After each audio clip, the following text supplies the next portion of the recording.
Welcome to MegaBot's World Headquarters, the densest concentration of cutting-edge robotics research this side of the Mississippi. This is where the Megabot Mark II was born, forged with the fires of American innovation and determination. We just finished tightening the last bolt on the Mark II, America's first fully functional, giant piloted robot. And because we're American, we've added really big guns.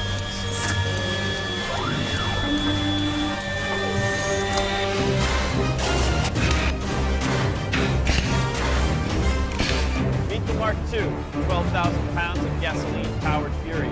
Piloted by a team of two, fired 3-pound cane balls of steam from 100 miles an hour.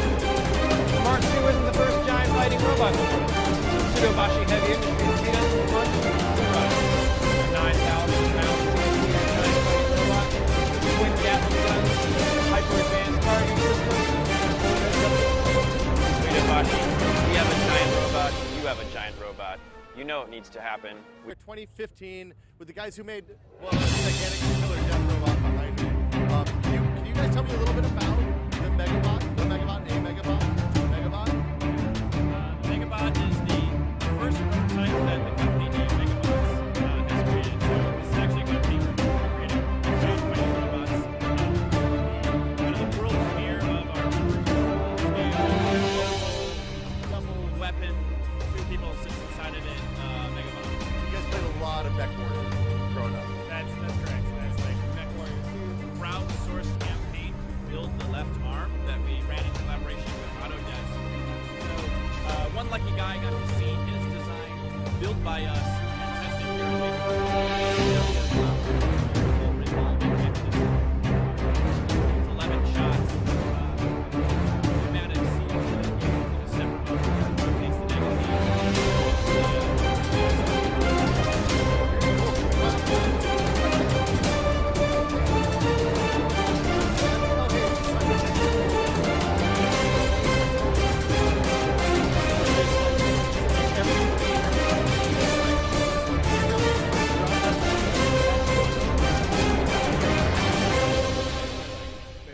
tie both arms together so we can kind of point them in. We can. So in the back, I see.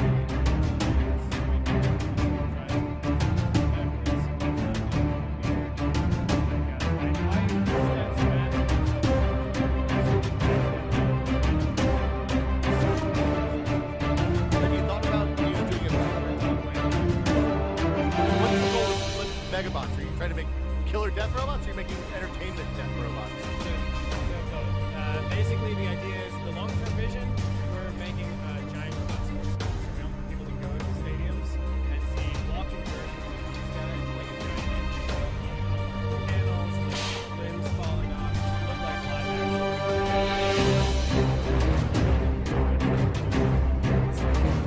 This is a dream I can get behind. Two people in the cockpit? The person in the front is the gunner, and the person in the back is the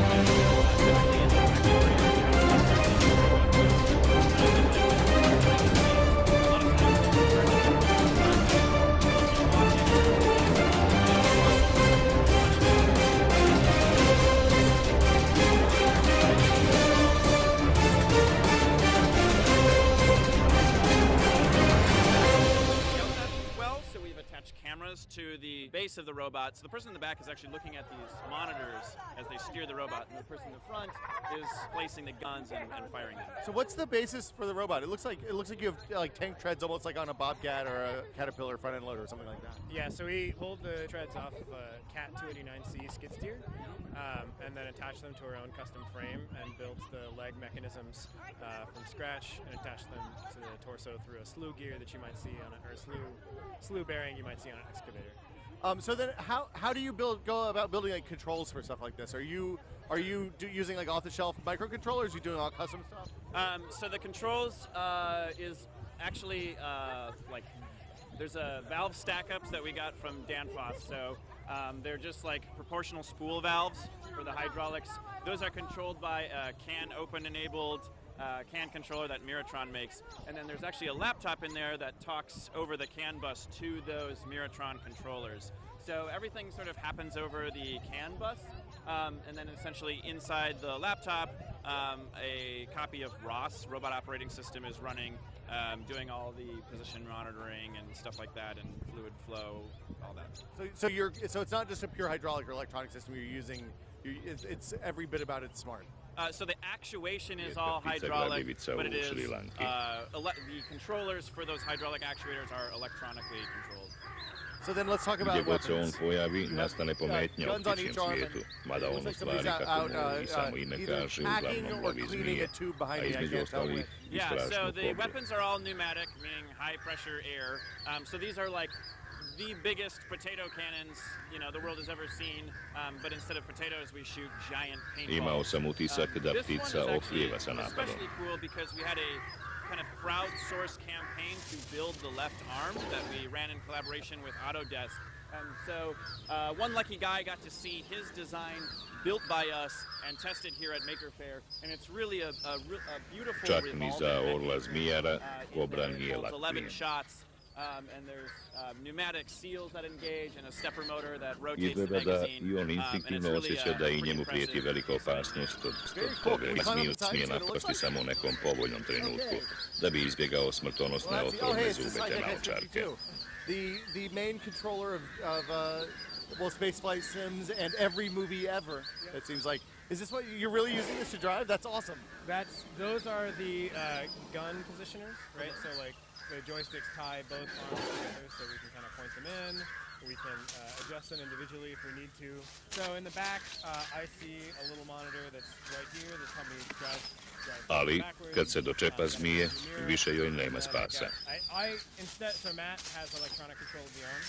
I actually have manual control over the tracks and the legs and the torso grips. Have you thought about doing it? Onwards all the way through MechWarrior Online. What's the goal with the Megabots? Are you trying to make killer death robots? Or are you making Interesantno je entertainment posmatrati death sa robots? koliko preciznosti ora uklanja kovrine otrovne zube prije nego što počne da je komada. Giant robot sports league. So we want people to go to stadiums and see walking versions of these guys playing a giant game of paintball, blowing off armor panels, like limbs falling off. It should look like live action MechWarrior on a playing field with walking humanoids that are 15 feet tall, piloted by 2 people. This is a dream I can get behind. Two people in the cockpit? Temeljitost sa kojom on radi taj posao navodi na zaključak da ni orao zmijar nije imun na otrovove zmije i da bi u jednoj ovakvoj borbi mogao i smrtno nastradati. And then you keep walking, and you're not really paying attention to where the mech is walking, and you run into all kinds of buildings and other players and stuff like that. So we wanted to separate those two roles so that each person could focus.